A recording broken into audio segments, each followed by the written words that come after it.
gentlemen, welcome to Kingdom of Kodiak. I'm Kodiak. With me today, the Kingdom nominees for Guildmaster of Reeves, Dakinley the Bloodstone, and Redbeard of Ravenholm. How you guys doing today? Good. Doing excellent. Fantastic. So this is a first for KOK where we're going to have nominees coming on and discussing their positions for holding office that we're going to vote on in a couple weeks. More about that later on. But we're going to have to set some precedents for this. So I'm going to ask you each one the question, but I'm going to alternate between you on who's answering first so we can get some different starting opinions, probably mostly agreements, but let's get on fire here. So we're not going to start with the bare necessities. Sorry, Sin. We're going to get our bearings. Sorry, Sin. Secondly, what's your favorite spell? Oh, there's quite a few. Give me a moment to think about this because I got to pick from a handful. For each class, it's probably easier. There's not an almighty?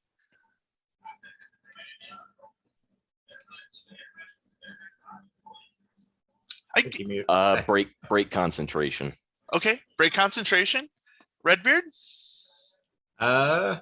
Because I just learned the rules for it Saturday because I've never used it before. Gift of Fire. There you go. There you go. You're welcome, by the way. Kodiak, how does Gift of Fire work? Well, here it is. Okay. Yay. I taught a druid spell. I did it. Recent 4th level druid, folks. All right. Well, Redbeard, this does make sense that you're answering first because you've been asked this question on KOK. Has your stance on bears evolved or changed since KOK has started? I mean, I like some of you less. That's fair. That's progressively changed. Okay. And Dakinley, how about you? I've always been very, 50-50 on bears. I kind of like how they look like rats. They have the same body shape. They have like the big back is like, the back legs do that thing. And then they're like, zoop. Yeah, they think through the backside. That's for sure. Yeah. I don't know. I like that Pokemon Ursaring. Okay. All right. Fair enough. Fair enough. Dakinley, you're not privy to the idea that my name is Kodiak and therefore a bear. So I should be, bear. That's fine. Anyways. I'm barely holding on here. I don't know. I love it. Last of the bearings. Sorry, Sin. Dakinley, what is your most memorable moment in Amtgard? Ooh, I have a lot. I always come back to one. I'm gonna say this is the most memorable because it's lasted so long. Mm-hmm. Was back when Touch of Death. You could use it as a monk, and there was a team of 20 people just lined up all the way across the park, and they were fighting our team, and I got behind them somehow. I don't remember, and I had that Touch of Death and no weapons, and I just thought that archer's messing us up. I need to take care of him, so I sprinted up through the backside. I went up to him and I went Touch of Death, and then I sprinted out to my team, and I made it. I was like, I'm never doing that again. And now I can't because Touch of Death is gone. Fair enough. Okay. Redbeard, how about you? Go ahead and repeat that because at the same time you asked him that question, my computer slowed you down and said internet connection unstable. That was actually the question. No, the question what is your most memorable moment in Amtgard? I shot Shion from like 100 yards away across the field as he was trying to run away on his knees. Right in the back. It felt so good. It's the best shot I've ever got. Okay. All right. Well, those are allowing us to get our bearings. Sorry, Sin. We're going to get into the questions. Unlike other KOK episodes where we talk a lot about individual stuff, we're going to be talking about the position of GMR and your thoughts on it. But we're going to cover the range of GMR. We're going to start with a question from Stillhet. And whose turn is it to start first? Redbeard, I believe. Can you tell us about the other kingdom positions that you've held? I have been Kingdom GMR in the past. I've been Kingdom Prime Minister in the past. I've been Kingdom Heir Apparent in the past. Outside of that, the only positions I've held are as Sheriff of Dragonspire and Las Cruces and Prime Minister of Dragonspire and Las Cruces as well. But I haven't held Kingdom Monarch or higher level kingdom positions. Okay. And definitely. I have not held a kingdom position. It's for the almost my entire Amtgard career. It's been a kind of kingdom seat thing. So being a PV member and temporarily Cloud's Edge, I haven't really had the chance to until now. Well, I've had the chance, I guess, for the past, what has it been now? 3 years? 6 reigns, 3 years, whichever one we agreed upon before we started. One of the two is the right answer. The number we came up with earlier, yeah. Yeah. Okay. Well, secondly, Darius would like to know, why do you want to hold the position of GMR as opposed to other kingdom positions? I vibe with it the most. I've always thought that about like normal GMR too, is I just love the rules. They're just so, thick, and there's like intricacies to them, and even the corpora is kind of boring, but there are things in there that you can like read through and go, hey, this is technically this way, but we haven't been doing it right. I like teaching people, especially new players. We get a lot of new players in Pegasus Valley. And so it's always like, I don't know how do I play this first level class? It's like, I'll tell you. Fair enough. Also, the new Capora will be going up on the Facebook, the dragonspine.net at some point. I just talked to Sir Randall last week, 2 weeks ago. So anyway, sorry. Redbeard, go ahead. For GMR, it's honestly just that I love sitting there going over the rules with people. We did it this last weekend for like 20 straight minutes. Jacob and I worked together. We had a rules discussion before we even started our work day because we happened to be in the office at the same time. It's fun learning new ways trying to break things in new ways while staying inside of the rules, and also correcting things that become serious problems. It's kind of a frequent issue that people don't know the rules and it turns into a screaming match on the field.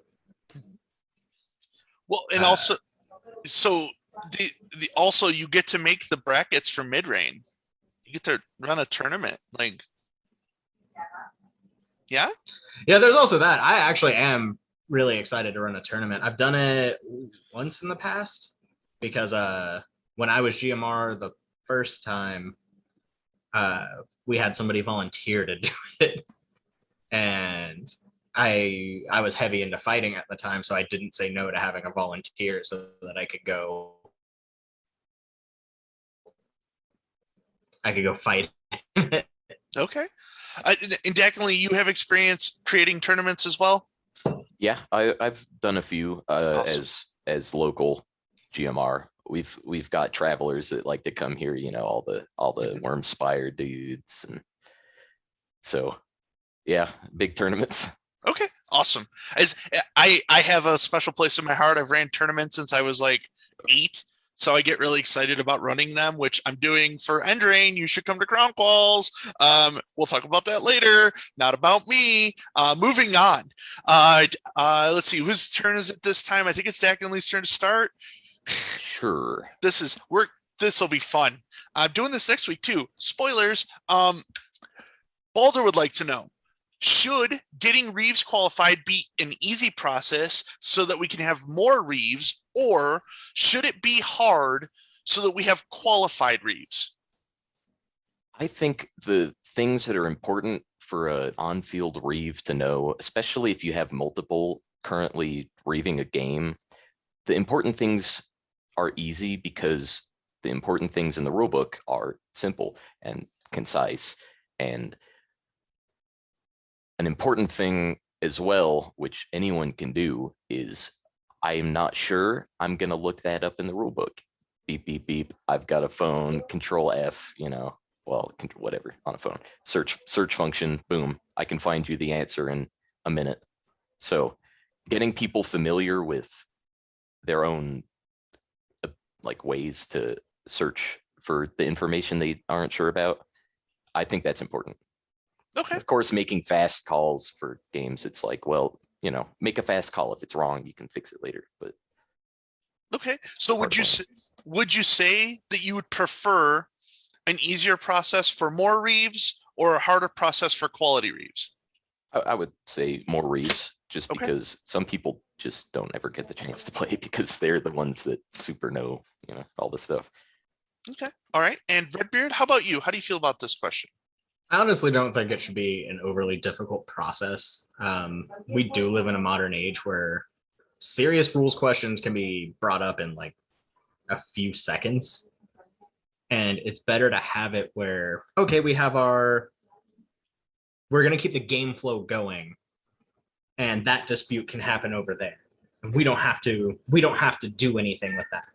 Because the basics of reaving are just intrinsic to the game. If you play the game, you know how shots work. You know how taking a death works.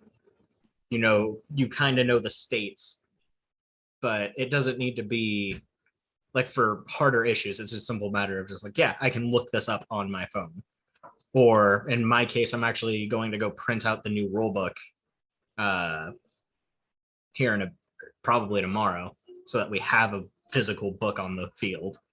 Because I don't think our park has played with a rule book on the field in like 2 years now. Yeah. I don't remember the last time there was a physical one at DSLC, but I also didn't really pay attention to like Reeves or anything like that. I just ran around. Anyways, I have a side note for that one real quick, is that there on Facebook, there's a AmpGuard rules clarification page. Yeah. They have an FAQ of already clarified answers for weird things, and you can use Facebook's kind of janky search function, but if you search for those taglines and the word moderator, the moderators put moderator answer and then close the thread. So you can find a concise answer from someone who knows what they're talking about through that. Okay. All right. That's good. Thank you for that. For anyone who needed that information or wanted that information, thank you, definitely. So Redbeard, we're going to start with you on this one. This is a question from Stillhat. What do you wish more Reeves understood? Honestly, the rules of Magic. It is impressive how many times these debates come down to, no, this is what this spell does. No, I think this is what it does. And that is the constant argument. We don't experience it too terribly much on our field, but every time I go to a larger game, that is a fun debate we get to have somewhere else. And it's that, and Reeves remembering having fun is more important than is more important than just being hard and fast. It's my way. This is the only way we're doing it. And whether I'm right or wrong, this is what we're doing now. And Deckenly, your opinion on the question? Yeah, some Reeves are a little too hard on some people, or like single them out sometimes. I'm, of course, emotions and stuff. It's kind of hard to self-regulate that kind of thing, but you'll be like cracking down on someone and other people are running amok, or like someone who's getting emotional, getting too hard on them is going to make them more emotional, which might make other people, and so that's how you get a salty field full of people. So you gotta make sure that you're, that's, if something so minor happens, maybe you should leave it to those people to arbitrate. Yeah, I was about to say abdicate, arbitrate themselves. Yeah. Okay, for sure. Deckenly, we'll start with you on this question. If you have something, Damien and Billy would like to know, what are you going to do that the Kingdom GMR position that has not been done before?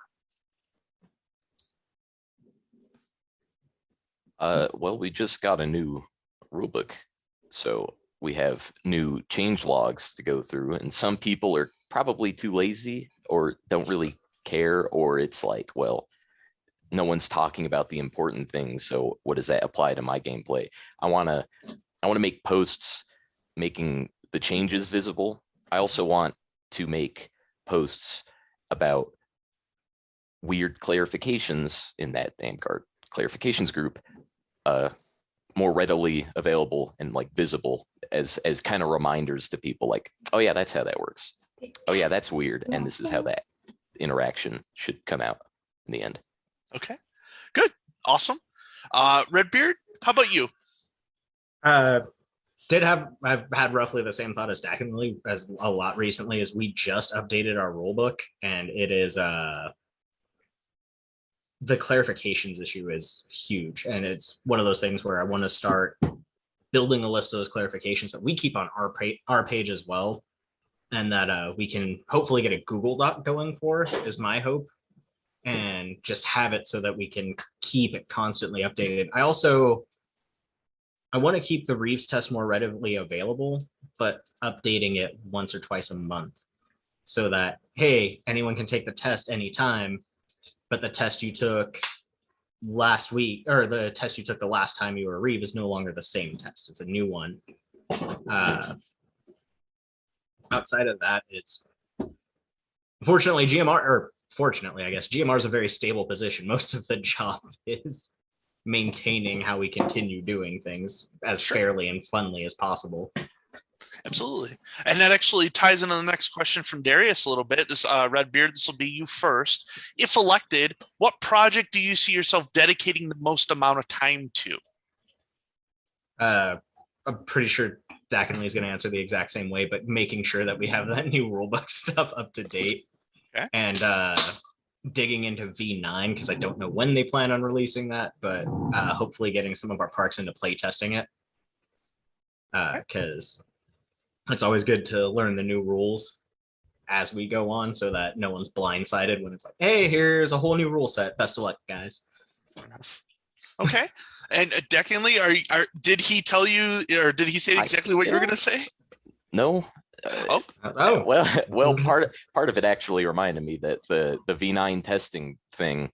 Yeah, I would love to get PV into the V9 rule testing thing. We were pretty big in the V8 testing in 2012. No, it came out in 2013. I was GMR in 2012. I stopped being GMR. We did the testing. That was fun. And I want to have that fun again because it's like, oh, these rules are weird. They're not going to be as far away from V7 as they're like V7 to V8 was. But another potential project, this all depends on who is going to be taking office. But you know, I've had a few other candidates speak to me about their plans for the reign and what they want to do. And I want to support them and, you know, enact what I can for them, even if it's not in my job description. I got time. Okay. All right. And if you're a candidate and you haven't told me about your plan yet, you should tell me about your plan because I want to hear it. You go. Way to sell it. Absolutely. Yeah, candidates, you should be talking to both of these guys because one of them is going to end up being the position holder. No confidence will not win. Definitely, we're going to start with you. I'm going to read you the question, and then both of you should listen because I'm going to read the insert. Yes, I did the research. I've got the insert. And I'm a rapper, apparently, with my rhyming skills. Balder would like to know, what is your opinion on the new Reeves garb and stick added to the rule book? Here's the clarification. This identifier will be either a gold sash, a tunic, or tabard of alternating stripes of contrasting high visibility colors, black and white, neon green and purple, etc., or a Reeves staff, a padded staff at least 5 inches long with padded ends and at least 2 inches in diameter and covered in alternating stripes or spiraling contrasting high visible colors as above. The identifier will be communicated to the players before the start of the game. Could you double back on the width of the staff? It density of padding. So we're talking about the staff at least. It says 5 feet, but I'm pretty sure it meant 5 inches. Because 5 feet is okay. So we'll say says 5 feet. 5 feet is probably good. That's, you know, roughly approaching average height. You're going to be able to see that. But it was 2 inches of padding. Yes, 2 inches of padding. Okay, that would make it pretty obvious that it wasn't a weapon. I kind of like that. The tabard thing, I mean, some people probably want to wear a tabard that has that kind of pattern going on, and having it not have a specific pairing of colors means that you just can't have a tabard like that or a piece of garb like that. We make sacrifices. I don't know. I'd kind of like a the goalie, or not goalie, referee, the black and white kind of thing going on, because I mean, if you're colorblind, it doesn't matter if it's the highest contrast you can possibly get. So Okay. And yeah, Redbeard? I'm not sure about that. Oh, okay. Redbeard? No, I like it because we frequently, I mean, our big kingdom event every year is played in a low light situation. It can be kind of hard to tell a Reeve sash from a wizard sash when it's pitch black in the middle of the night. And it's good being able to have like, hey, here are these easy indicators. If you see somebody in those stripes, guess what? They're the Reeve. They're in charge of you now. Mhm.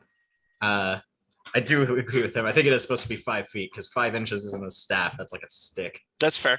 That's fair. Hey, you know, reading is hard, and I'm trying my best over here. And I think the goal is to make it, you're holding it so you're readily visible, or you can hold it high up in the air and be visible to everyone around you.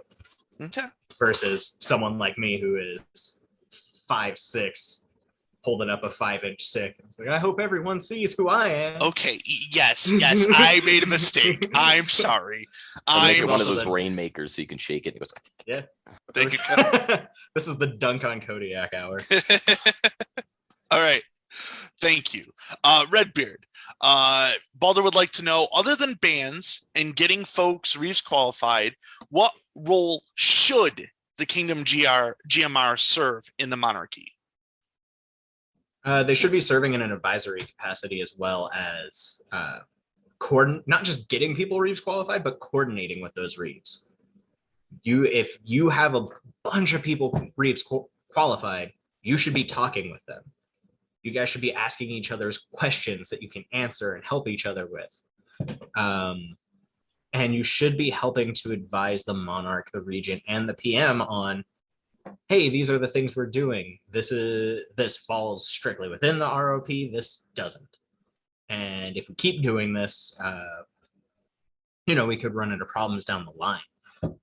But it's not always bans or stupid stuff. It could just be a matter of, hey, we've been running, the Kingdom games have been run this way for this long, X number of rules. Because I've seen Kingdom games where they're like, you can tackle each other, and that's not in our game at all. Sure. Yeah.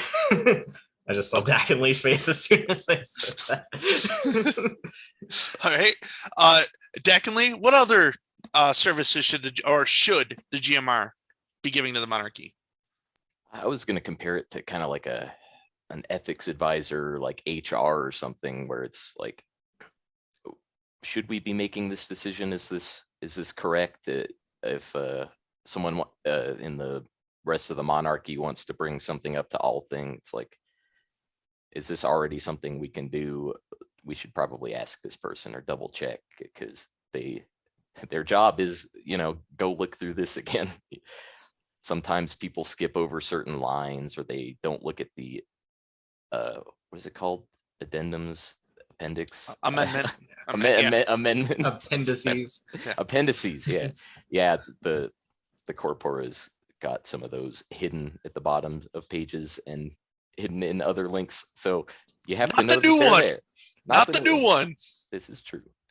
Yeah, I was gonna say that should be done. Well, the new one's kind of split up into Google Docs right now, so Yeah, it's a little yeah, harder with that one. It's coming to the Kingdom page, or to the dragonspine.net page, I promise. It looks pretty good, except for one thing, is that under GMR, actually under all of the guildmaster positions, it says you need to have signed in the past, I don't remember what it was, once in the past 6 months, or you have to be a master in the class. We don't have masters anymore. Yeah, the word master should have been switched to Paragon, but Okay. they are carryover terms. Yeah. Okay. Anyways, Okay. so we have a question in the chat. Given that you guys have been talking about Reeves qualifications and whatnot, it's from Deverick. Deverick would like to know, is he hearing plans for a Reeves qualified chat Declanly, you can go ahead and answer that first. Reeves qualified chat, huh? I'm not sure what that one. What would that entail? I like what like that regular chat with non-Reeves qualified people wouldn't. So I think knowing Deverick as I do, I'm going to go ahead and speak for him. I would assume this would be something with like, hey, I'm having this issue constantly come up in my park.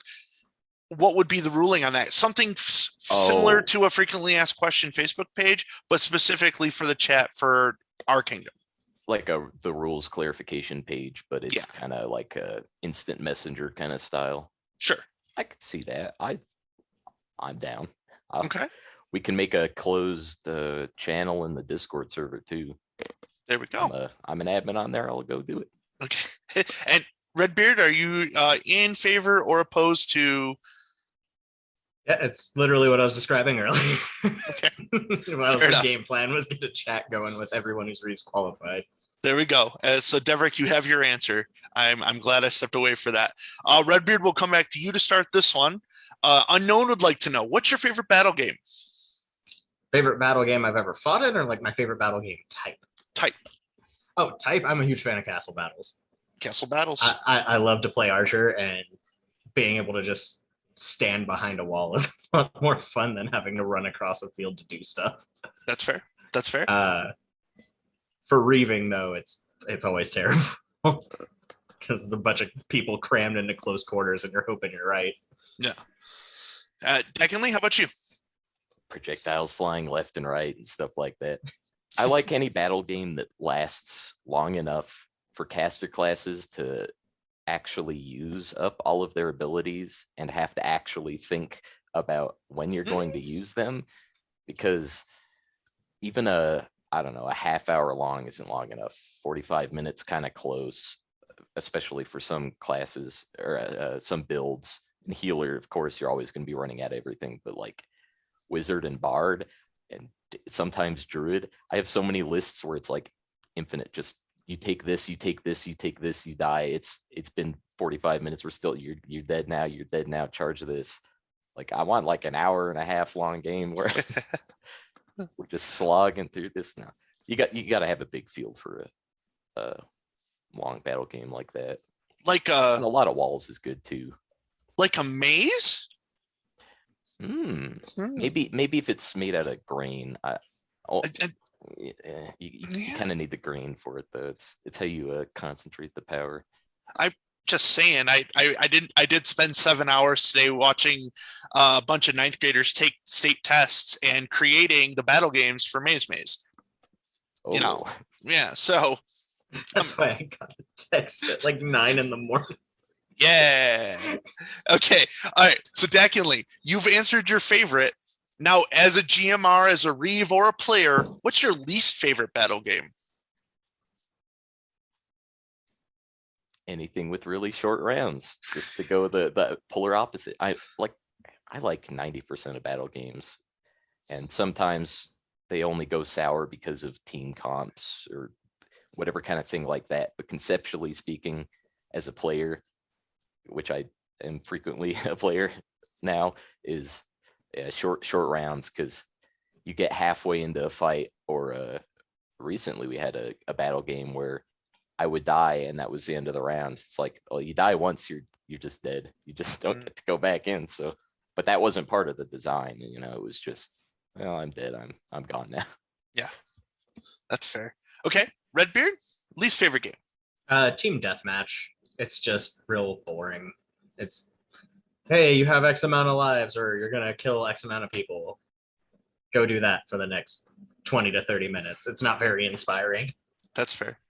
I'm glad that you didn't say the Triwizard Tournament. That holds a special place in my heart. That was a quest, not a battle. It was game. Fine, whatever. No, that wasn't my least favorite, because I got to make fun of it for like an hour. It was great. Stupid riddles. It was the best. Anyways, Okay, so this is going to be a question about your knowledge or skills. We're going to ask that you answer this question as fast as possible, and I'll come back to explanations after you give your initial answer. Sir Alucard would like to know, how many reeves does it take to properly reeve a game with 20 people per side? 30. I Three? almost said 33. Yeah. Okay. Redbeard? 4, 10, 4? 1 to 10. Okay. So there's a difference of opinions here. Declanly, you went with a lower number. Let's start with you. Why 3?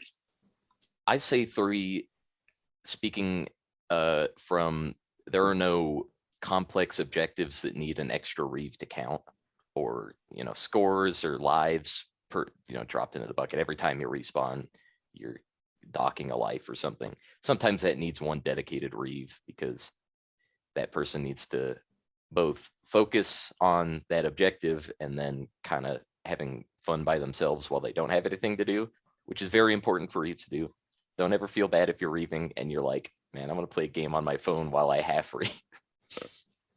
Because sometimes you just have nothing to do when you're reeving. And That's fair. You can still focus on what you need to do. But yeah. That's fair. Okay, so Declanly has an objective-based possible 4, possible 3, depending on the scenario. Redbeard, you said 4 for sure. Explain. I like to keep it to 1 reeve per 10 players, especially in larger games like that. It keeps us in a position where if a situation arises where 1 reeve needs to break away to deal with a situation, there's still 3 keeping their eye on them. And if that reeve needs to confer with another one, there's still 2 reeves keeping their eye on them. There's no point where it might just be 1 person by themselves trying to watch a field of 40 people. And yeah, with objectives, that'll change kind of how many you need or how it skews. Because you can still keep it at 4 even with objectives, as long as it's okay. We have 2 stationary reeves over here counting whatever, and our other 2 are floating around keeping an eye on things. Okay. All right, Declanly, this question is specifically for you from Sir Francis. He would like you, if you could please, describe the Salt Box battle game. Oh, the Salt Box. I believe that's a Kira invention. It's how big is it? It's probably 70 foot by 70 foot cube with a smaller cube inside of it. So there's a hallway going all the way around it. That's, 4 feet wide, and then a cross across the middle that's also 4 feet wide, with one of the lanes being water. Am I describing this correctly? That's how most of the things that our reeves describe as we're running a salt box.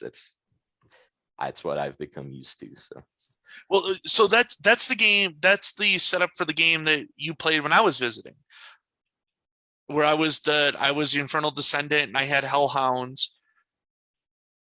And you had a box inside of a box. I think yes.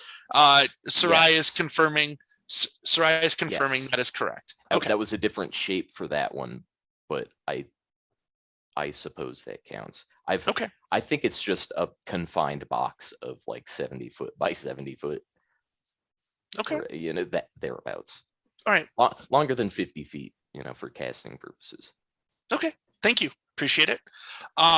Redbeard, we're going to start with you since Declanly got his own question because he's special. There's people that want to know special things from Declanly. Balder would like to know, what part of the V8 rulebook do you think is most commonly misinterpreted by reeves? And then there's a follow-up question. Okay, I thought you were going to ask the follow-up question first. All right. I've run into this problem a lot as an archer, and it's throwing things without, or in my case, shooting things without declaring, especially specialty arrows, what they are.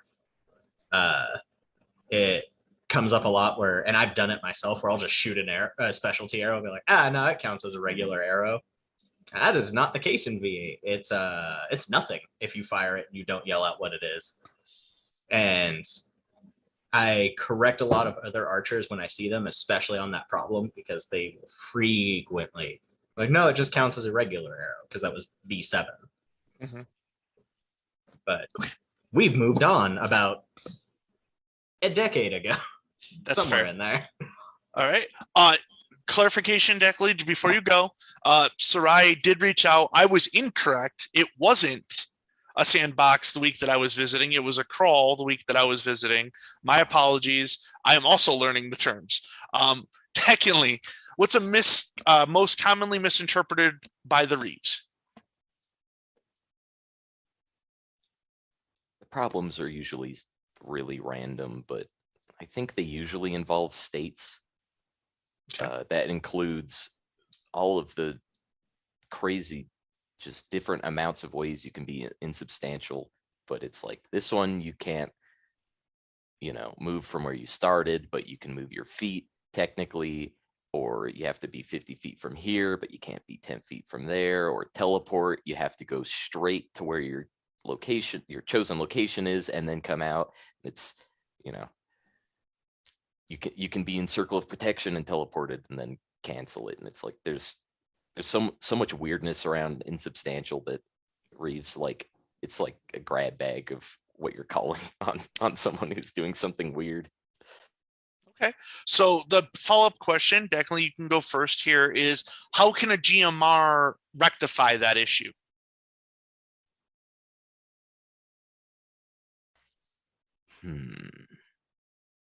By asking the player how they got to be that way. Oh, I got teleported by someone else. Oh, okay. Or, oh, I cast blink. Oh, okay. Or, oh, I got astral intervention cast on me. Oh, okay. I'm lost. Okay. Things like that. Okay. Asking players, I mean, you should always ask your players first before making a call. All right. Redbeard, how would you rectify your issue? He's right. It's communication, and you either tell them or you clarify. Someone tells them, but it's regardless of any situation. It's always a big thing of, hey, why did you draw the conclusion you've drawn, so that we can either see if you're right or if you're holding stuff from older versions. That's a really common problem, especially for players who've been playing for 20 plus years. I've been in this game for 13 years. I've seen a few variations of these rules, and it's easy to confuse one set with another. Okay. All right. I'm going to ask my own variation on this question, and we'll go Redbeard, then back to Declan again. Is there any benefit, validity, or use of having a dry erase board at your park with either a rule tip of the day or definitions of some of the states, so that new players get an opportunity to see that before they take the field? Yeah, it's one of those things where, like, the first bit of advice I've given every new player is like, hey, here, depending on the class they're playing, here are the things you're immune to. If they yell that phrase at you, guess what? You're immune to it. Congrats, like Subdual. But having it written down is always a big helper, especially if it's in, hey, here's a big board. This is exactly what you need to know. And it's good to occasionally remind the older players, especially, of, don't forget, this is something that's changed. Or don't forget, this is a current rule of the game that we all tend to play one way, with forgetting that it's not supposed to be that way. That's fair. Declan, you feel the same way? Sort of. I kind of wanted I had that thought before of giving local tips to people, and that kind of evolved into the online, like, more permanent visible post kind of things. Having a whiteboard is a little extra of things that the monarchy has to take to the park. And I can see we have a quest board at PV, so that kind of thing could be used to post things to, kind of a multi-purpose, use something else that's already there. Things that are already in the rule book, I think it should be encouraged for players to learn how to look through the rule book, where to turn to, how deep to turn into, like, class counters and stuff. That can be described to players outside of the book. Like, hey, if if you're getting stomped like last week with those greater ended minions, try banish. It doesn't matter what they are, which was clarified in the new rulebook version. If you have Enlightened Soul, like you're a monk, and you get banished, your enchantment's gone because it has a specific interaction. Some things are weird like that. So Okay. I think that should be the specifically lined out kind of thing. Deverick just wants to call out our future knight, Xander the Reaper here. An example of the rules not being taken care of is when an assassin takes a great weapon out to the field.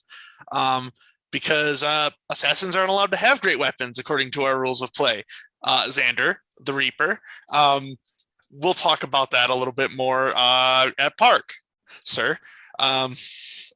Definitely. Still, I would like to know what's your thoughts on Walker in the Middle? I really love that name for what is now kind of being mixed with Paragon Reeve, but it's also still being given separately, which is weird, but I like it. I like Walker in the Middle. I wish Paragon Reeve was just Walker in the Middle. That's fair. Okay. Redbeard? I'm gonna sound mean here. It's the same as any title to me. It's a cool one to have. It's fun to give yourself that. Or not give yourself, but to be given that. But it's, if you're a good Reeve with or without the title, it's all that's my big thing. Okay. All right. Unknown would like to know, Redbeard. What's your opinion on what you think makes a player qualified for Battle Master? That one is gonna vary from, I believe, park to park and kingdom to kingdom. But my big thing is knowing your stuff, knowing your teammates' abilities, which involves just knowing the other classes at this point. Keeping a positive attitude. Bossing your team around is not how you're going to get there. Like this weekend, we had a battle game where me and another player came up with a plan together, not, hey, this is my idea, go do it because I want to look good for coming up with the winning strategy. Mm-hmm. So I think it's legitimately just communicating with your team, coming up with an idea together, and being effective at it. Okay. If you win, cool. If your team that was at an extreme disadvantage because everyone wanted to play scout for some reason, congrats. If you hold your own for a while, you're still doing really well. Bam. Okay. Definitely, how do you feel about it? I think something that is not lined out in any other award path other than first through third warrior is knowing the classes themselves, how to play them effectively, ways to counter them, and teaching other players how to counter them or counter other classes too. Even if you're like, oh, I'm a healer main, I'm not going to teach these people how to counter me. It's like, no, I want you to counter me. Here's the ways to do it. Or here's the ways to counter this. Or you could make this list better doing this. You don't like say, well, your list is bad, do this. But this is an effective way to run that list is taking, take greater release with experience. It's great. Oh, okay. Teach people. Okay. Being a good teacher is part of being any kind of knighthood too. And Battle Master is close. There's a Knight of Battle. It's kind of like Warlord. You should be able to teach people stick. So that does bring up a question I had, and it has to do with the new rule set that just came out, the Sunny version. Battle Master, or the Orders of Battle, all the way through 10, now specifically state that you can achieve that order by either team or individual prowess. How do you feel about it that a player could singularly get from 1 to 10 without impacting a team? Declan, go ahead. I mean, if you're carrying your team, you're impacting the team, and if you're destroying one side of the battlefield, your team doesn't have to deal with that side of the battlefield. So in a way, they kind of go hand in hand, but not being a team player. I'm trying to think of ways where if you're really crushing the field, how are you not contributing to your team?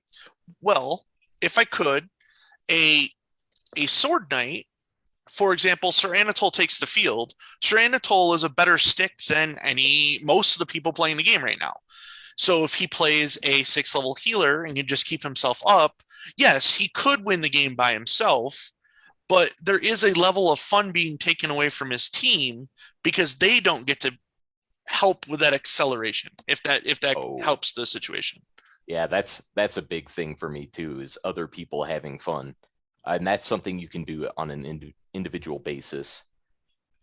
Is like if you're playing Bard, don't just constantly, everyone on the field constantly, oh, you don't get to have fun today. Like you have to take other people's fun into consideration. That's how I make the 75% of my spell list. It's like, are other people going to have fun playing against this? I don't want to be an asshole. That's fair. Yeah. Okay, Redbeard. So I'm with Dak and Lee on this. It's really hard to essentially be winning a game for your team and still not be impacting your team. But I've seen really good examples of someone like Sir Charles or Sir Sane. I should call him by his Amcard name. Who is probably better stick than 90% of the people you're going to encounter on your field. But he's going to go play healer, and he's just going to give out buffs and greater undead minion as much as he possibly can and let everyone go have fun while still helping control the field for his team. That's where, yeah, you're helping your team, but you're the core of that team versus, hey, we're all working as one unit to make this happen. Instead, he's like, rest of you go have fun.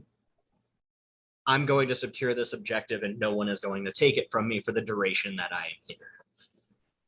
Okay. Cato's in the chat, guys, and this question wasn't listed, but since Cato's here, I'm going to ask it. Redbeard, what's your thoughts on back shields in version 9 of...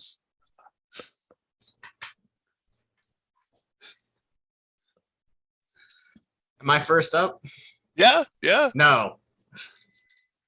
Stop it. No. Daggedly, how do you feel? Oh, those poor assassins. No, assassins always go for limbs anyway. But like infinite armor, though, I don't know about that. If you're not wielding a shield, if you have one weapon, but you could just hold one arm behind you and hold that shield. So I'm not, no, probably no. Good. Finally, we're back on track. Yeah. People saying like, no.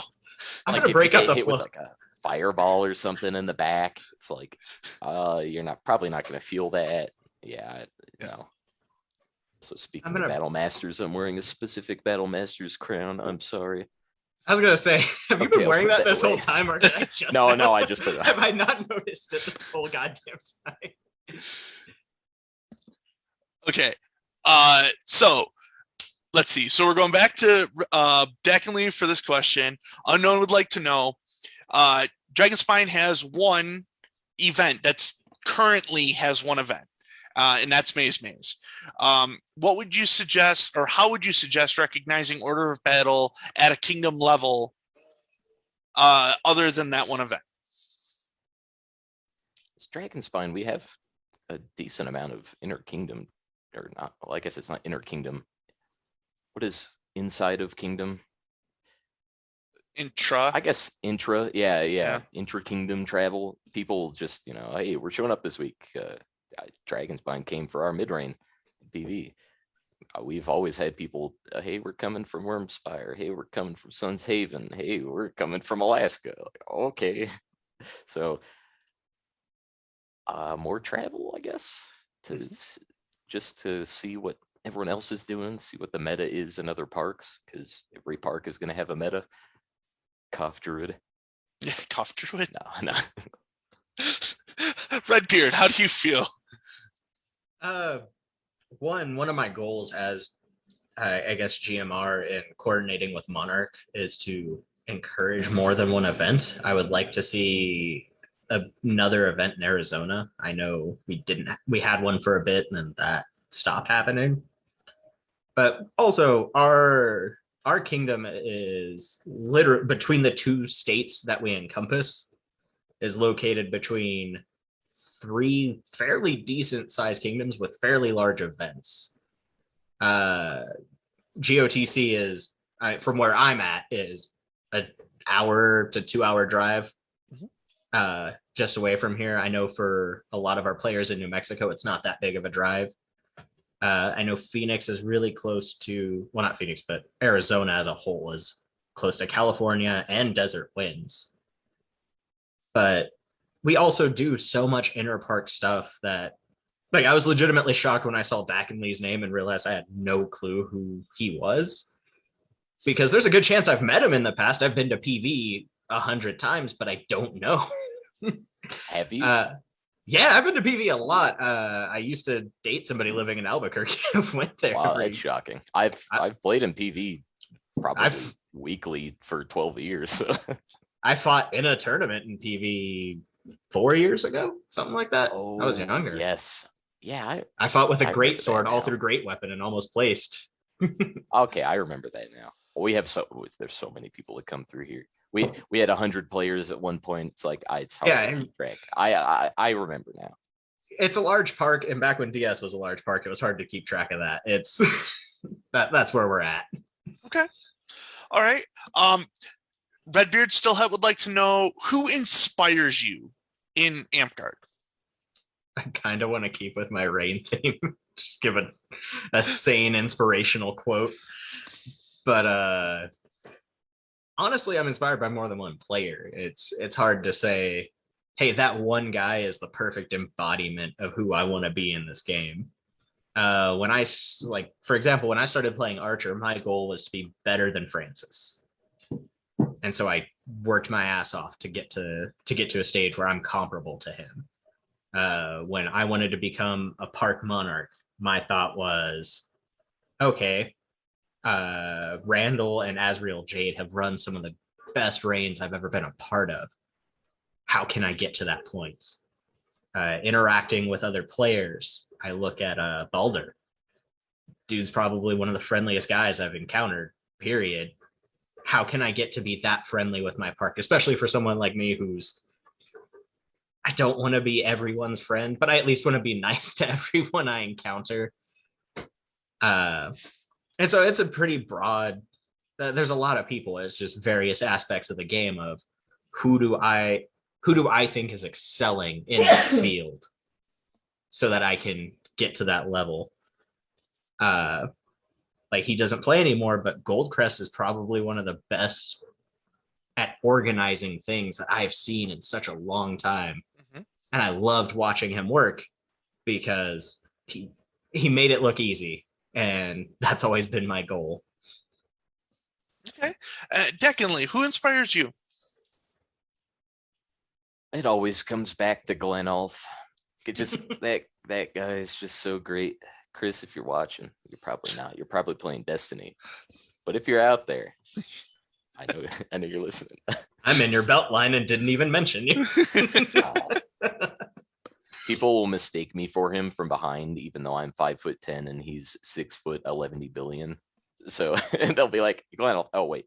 It's kind of been a while because he hasn't come out since quarantine. But before that, they're like, Glenn, oh okay. Well, you can still answer my question then. Okay. What a great guy. He's got the online presence. He runs the PV website. The PV website rules. No one uses it anymore, but it rules. Kind of like a blog, but okay, cool. Deckenly Stillhead would like to know, how strict are you on the COC gray areas?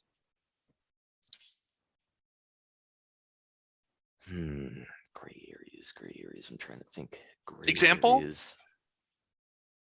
What defines hostile environment?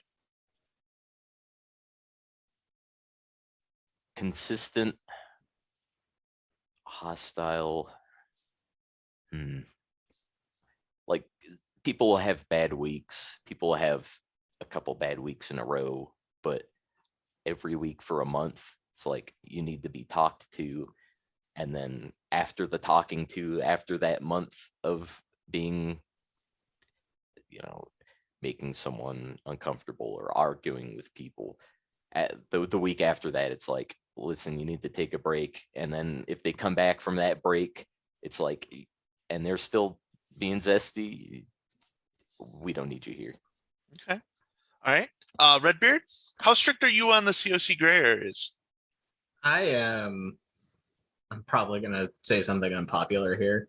I'm a big fan of, we can ban you for just being an asshole. And if you're consistently an asshole, I don't care if you've done anything overtly aggressive or not. Have a good day.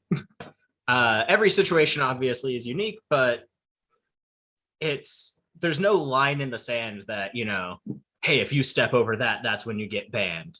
It's, hey, if we feel you are negatively impacting us as a group, then we can, as a collective group, say, hey, we don't want you here anymore.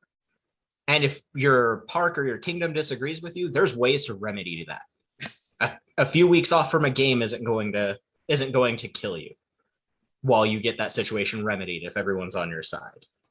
And if your monarch's doing it a whole bunch and you don't like it, there's a way to remedy that too. It's all in our Capora and all in our ROP. Fair enough. So Sir Elicard has a similar question here. So if you have to expand on the point you already made, by all means do so. But if you have another one, please use that as well. What do you think individuals should be banned for that others don't? So something that maybe it's your opinion that people should be suspended for it, but the general consensus is that's a no. Redbeard? I don't see it as much at our park, but I've seen it when I've traveled, where it's that kind of vague, shitty comments to new players or weaker players, where it's like, oh, I really shit on so and so this week. They need to get, or that get good mentality. Mm-hmm. Like I hate it so much. It ruins so much stuff. And yeah, once or twice you might just, you're annoying, but you're not necessarily a problem player. But if you're consistently like that, I don't want to play with you. And as mean as it sounds, I'm a mid-tier stick and a pretty damn good archer. And I hear those people and I'm like, you're an asshole and I'm better than you. You should go away. Stop shitting on people. Okay. Definitely. Like past skeezy and predatory behavior, especially when it involves younger people. That's, some people say that they have moved past that kind of thing. Like it, not just like passing comments that happened a couple times, but like consistent or bad behavior. I don't think those people will learn from it. The only thing they learn is how to hide it better from the people who are watching them be skeezy and predatory. And so I think those people should be at least put under a microscope, if not kept away from the game for being that way. Because we have a lot of young players or younger players, and they do not need to be groomed in these disgusting ways. For sure. Okay.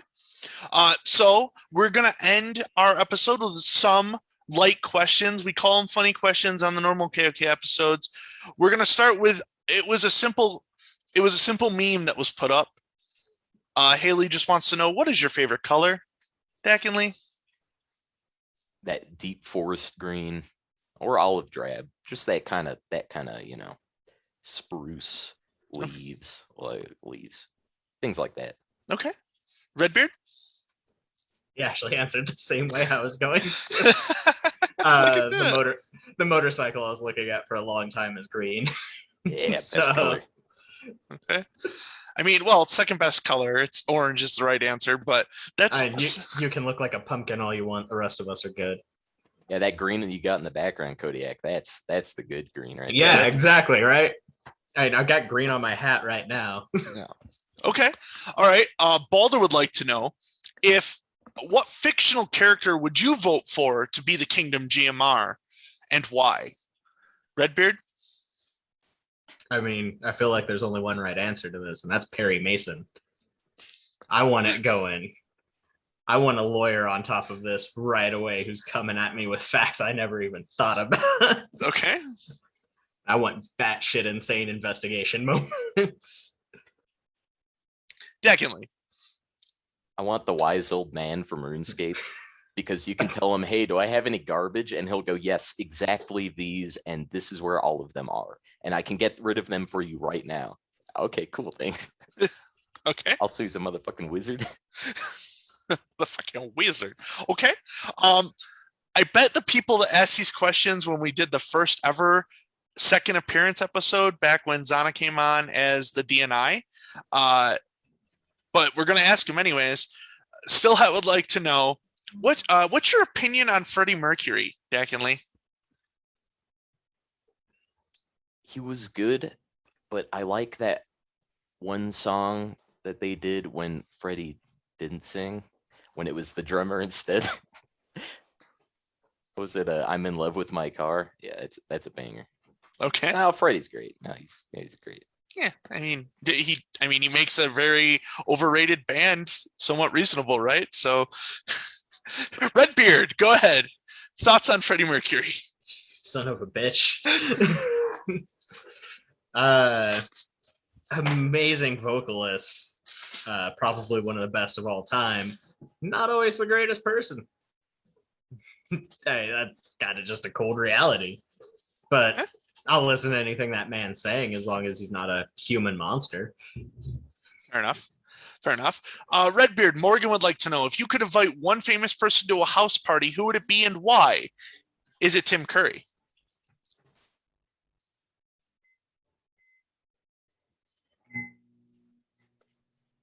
Redbeard? I think I cut out for your question. Okay. I would like to know if you'd invite one famous. So that was the.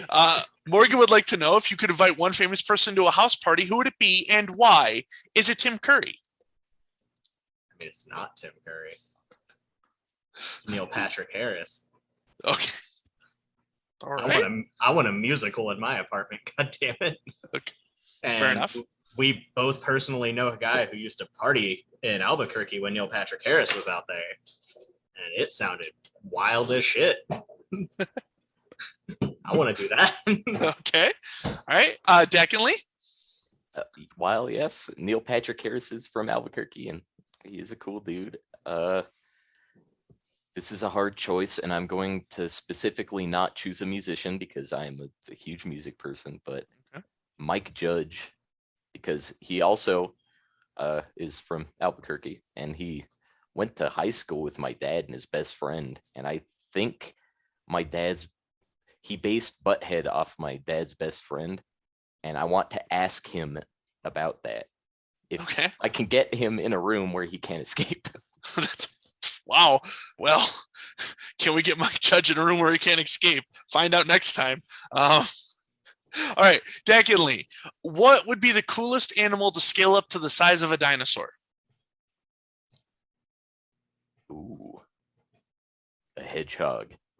A hedgehog, okay. Well, what dinosaur? But like a big dinosaur? Like I'm gonna say I want a T-Rex. No, I want a Carnotaurus size hedgehog.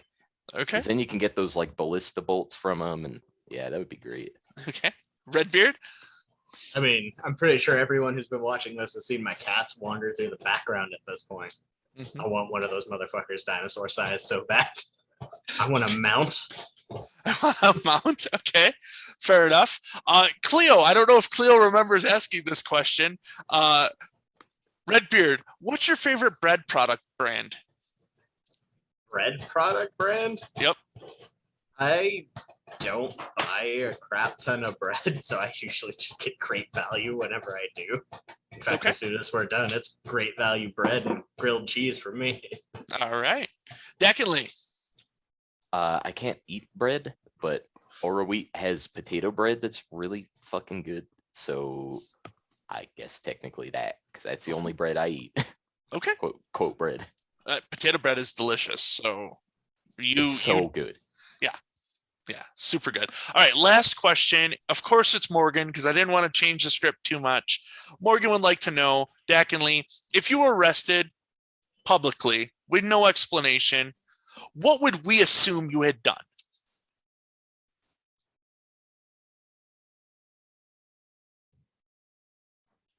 Damn, that's a good question. That is a good question. Something hilarious. If I had to ask any of my friends, it would be something hilarious, but I don't know what. Okay. All right, Redbeard. And everyone at the park pretty much knows my job. It's probably hit and run. It's fair. Drive a car so many hours. That's fair. Okay. All right. Well, thank you both for coming on. If you could just bear with me through some announcements, we'll say our goodbyes.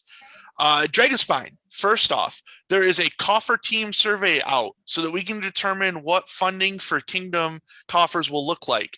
We want to hear the populace's opinions. If you haven't done that, please do it.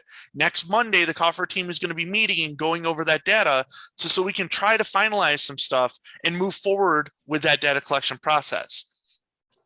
Endrain is coming the 16th this weekend in Wyvern Druids. There will be crown qualifications. There will be a 5 and under tournament, a 6+ tournament, and a non-men tournament, non-men women's tournament. Signups will be at noon, and we hopefully will be either starting bear pits or brackets at 12:45 based around the number of people per tournament. We will be talking to the fighters at that point if they want randomized brackets, if there was no bear pits, and it will be likely double elimination if there are no bear pits. The 24th, votes for every elected position are due to the Kingdom Prime Minister. So make sure your votes get to your Prime Minister before the 24th so they can get sent to the Kingdom Prime Minister or the same day, what have you. And finally, on the 6th, we're having Endrain at the Kingdom level. The 5th, Dragonspine Las Cruces will be hosting their Endrain at the Maze, but on the 6th will be the Kingdom Endrain. There will be Kingdom level battle games that I designed today while I was at work watching kids take tests. And there will also be a knighting of Xander the Reaper, along with the stepping up of whoever won the elections from the votes on the 24th. Secondly, Redbeard, thank you so much for coming on today. It was a pleasure. I hope that you got your opinions out there, but if you could, is there anything that you would like to leave the viewers with? Secondly, go ahead. I don't know. Have a good night, I guess. Have a good night. Redbeard. I actually have a few things, if you don't mind. Number one, V9 surveys are coming out all the time. Please participate in them, especially in this kingdom. We've had a relatively low turnout for our population, and I would like to see our kingdom be a part of this.